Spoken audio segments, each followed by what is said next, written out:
Now, most conversations about banking leadership start at board. Today, we are starting somewhere far more interesting inside the system itself. Ms. Rosy Victoria V is a big data engineer and banking technology specialist. I want to start here. At some point in your career, you became the person that banks call when something has gone seriously wrong. For me, those calls are not just about fixing systems. They are about protecting the reputations and reaffirming the trust that clients place in us. That's the weight of leadership.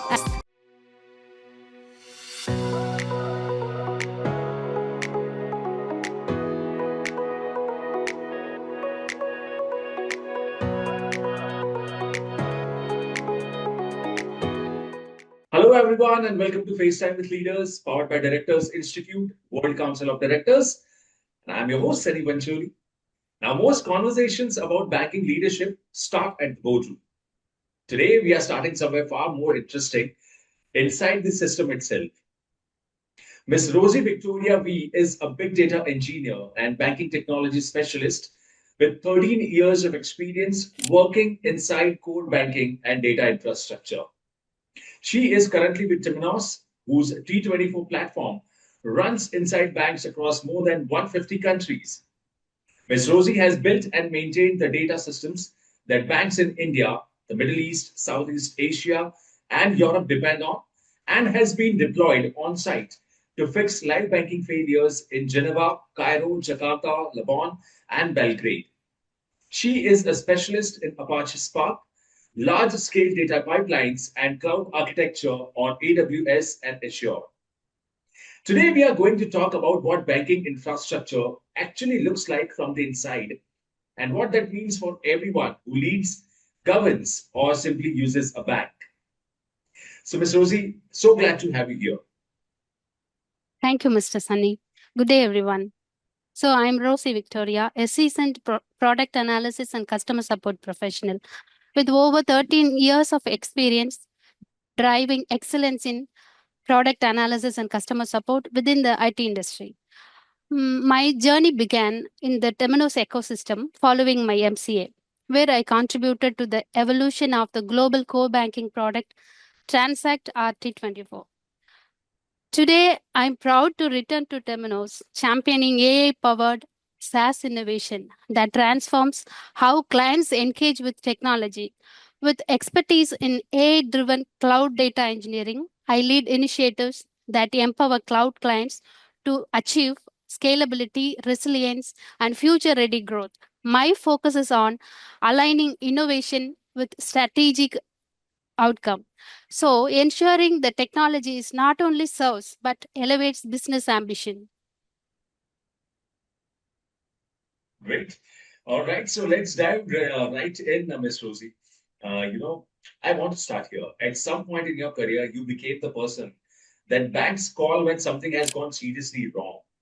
Not a routine issue, but a live system failure, a data corruption, a GL mismatch that nobody can explain.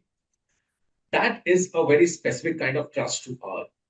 So, how does someone become that person? And what does it actually feel like to pick up that call? Great. This question speaks directly to my professional expertise and core competencies. So the trust is not built overnight.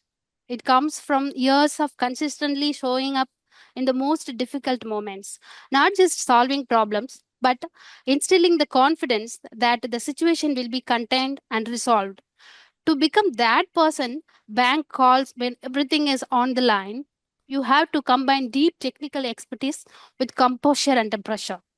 So it means listening carefully, cutting through the noise, making decisions that balance urgency with accuracy. So, like providing workarounds to restore the functionality, correcting corrupted data, and then addressing the root cause to prevent future occurrences. And what does it feel like to pick up that call? Honestly, if it occurs outside office hours, it'll feel like, oh my God, my plans. So it'll be like that. But it's a mix of gravity and responsibility. The stakes are high.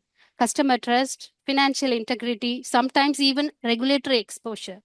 But you also know that your calm leadership in that moment can turn chaos into clarity. For me, those calls are not just about fixing systems. They are about protecting the reputations and reaffirming the trust that clients place in us. That's the weight of leadership, and it's a privilege too. Wow, what a great start to this conversation. Taking it forward, Ms. Rosie, let me ask you. You have maintained T24 core banking systems for banks across 5 countries. Here is a very direct question.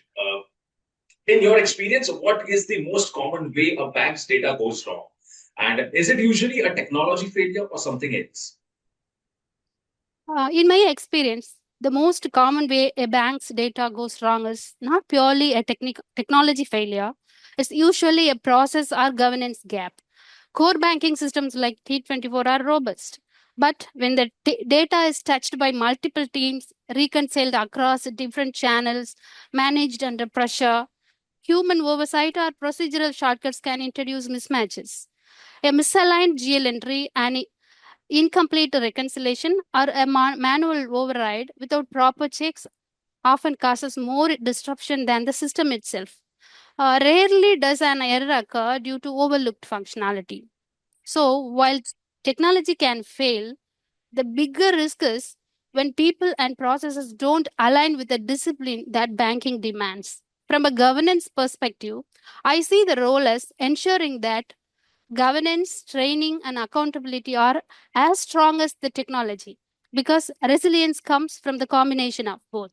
So, in my opinion, fostering healthy competition to identify risks before they surface and rewarding employees with credit points strengthens accountability and builds organizational trust.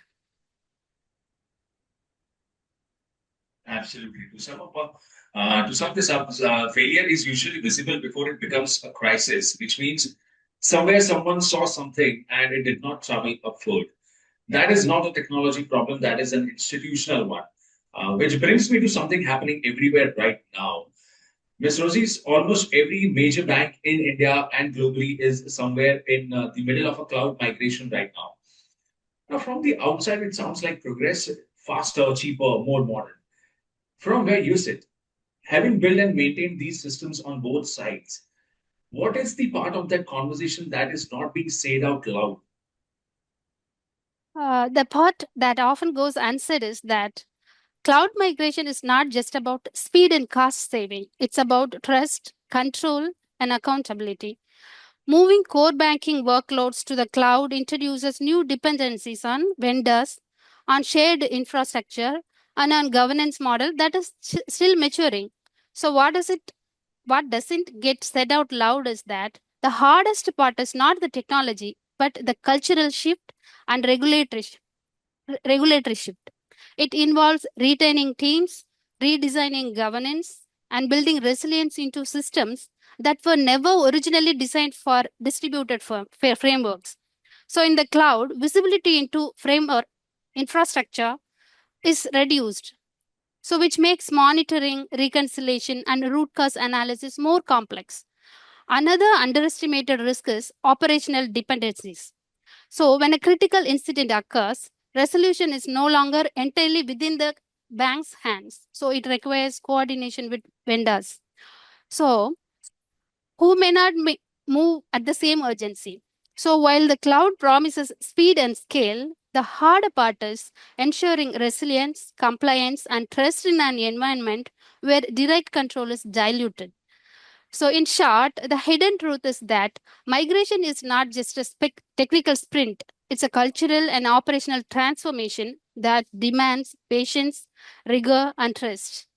Being ready for a cloud is not simply about having the technology in place. It means an institution has standardized processes, clean and reconciled data, strong governance framework, and workforce trained to operate in a shared distributed environment. In truth, readiness is less about infrastructure and more about discipline. So, and there, and that's where the gap lies, I believe. So, banks are Banks are used to owning every aspect of their system in the traditional banking system. But in the cloud, they must learn to manage risk in partnership with providers. As a mother of two, I would compare it to entrusting your children to a daycare center. You are placing something precious in the care of others, and trust becomes the most critical factor. From my perspective, the real conversation is about resilience and responsibility. Faster and cheaper are benefits, but the director's lens is on ensuring that data integrity, compliance, and customer trust are never compromised in the pursuit of modernization. Rightly said, Ms. Rosy. Okay, so you have worked inside banks in Cairo, Jakarta, Geneva, Lebanon, Belgrade, institutions operating under completely different regulations, cultures, and levels of technology maturity. Now, when you walk into a bank you have never been to before, in a country you may not know, what do you look for first? And what does it tell you about the health of that institution? So, in the first hours, I look at how the bank reconciles its core data, whether the balances matches what is reported to the regulators and customers.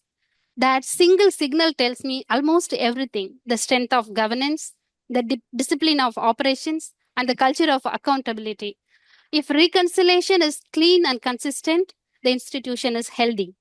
Conversely, if I see any fragmented processes, manual workarounds, mismatches, it signals that institution may struggle to adapt to modernization regardless of the technology stack. For a software provider, this early diagnostic is critical. It tells us whether the bank is ready to leverage advanced platforms or whether the first step must be strengthening governance and culture before technology can truly deliver value. Okay, great. That was really insightful, Ms. Rosie. Thank you for sharing those insights with us.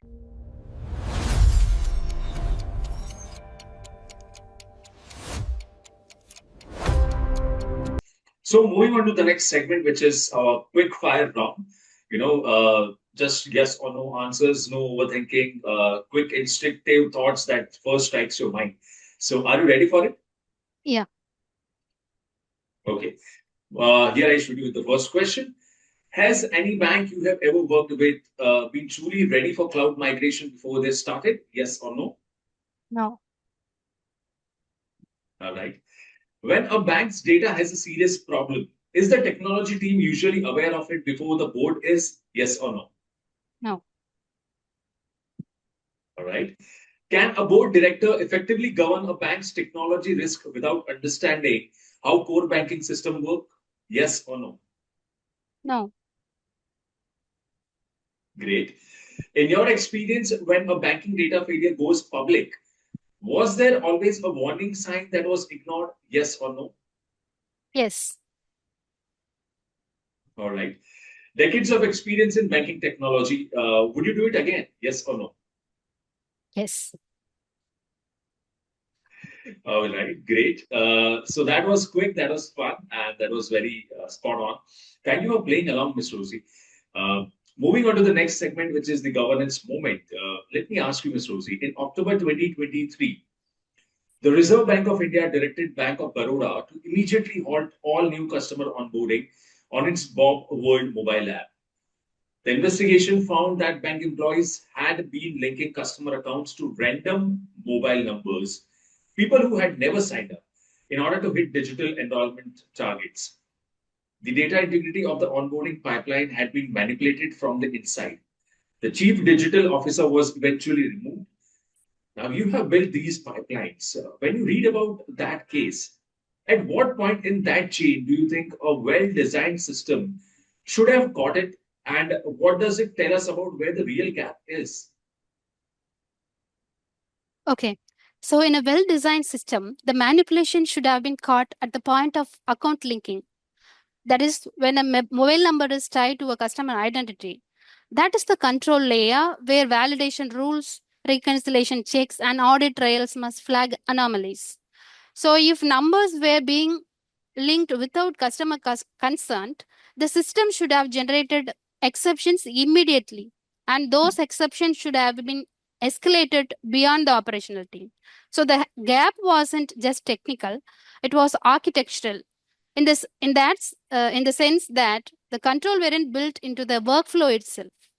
So why failures like this persist is because target pressure, weak validation, absent absent of governance oversight. So was this case what this case tells us is that the gap was not just in technology capability, but also in governance oversight. So the pipeline allowed targets to override integrity, and the monitoring either wasn't enforced or wasn't acted upon. For for a software provider, the lesson is clear. So control must be embedded into a workflow itself, not left as optional checks. Because trust in digital banking depends on catching manipulation at the source, not after the damage is done. Absolutely. The data was telling the truth the whole time. The system just was not designed to make anyone listen to it. And somewhere between the pipeline and the boardroom, that signal disappeared. Uh, all right. Okay, so before we wrap up, let me ask you, Ms. Rosy, you are a valued member of Directors Institute, World Council of Directors. What made you reach out to Directors Institute? And what has that experience given you that your career alone could not? Yeah, I reached Directors Institute because I wanted to step beyond operation lens of banking technology and into the broader discipline of governance. My career gave me deep expertise in systems, data, and the risk, but it was largely inside the engine room. So, what the Institute has given me is the ability to sit with the directors from across industries to see how governance frameworks are applied in different contexts and to sharpen my own ability to translate complex technology risk into board level language. And the surprise was realizing that governance doesn't need any technical detail, every technical detail. It needs translation. It needs me to take complexity and frame it in terms of resilience, compliance, and trust. That shift changed how I see my role, not just as a technologist, but as someone who makes risk governable. So I would say my career gave me technical depth. The institute gave me governance breadth. Great to hear that, Ms. Rosie. So, I want to close with something very simple. Thank you for being honest about what this work actually looks like, and for 17 years of making sure the system the rest of us depend on hold up. Thank you so much for joining us. And to our listeners, whether you sit on a bank's board, lead a technology team, or are simply someone who has never thought about what runs underneath your banking app, the message today is direct. The health of a bank's data is the health of the bank.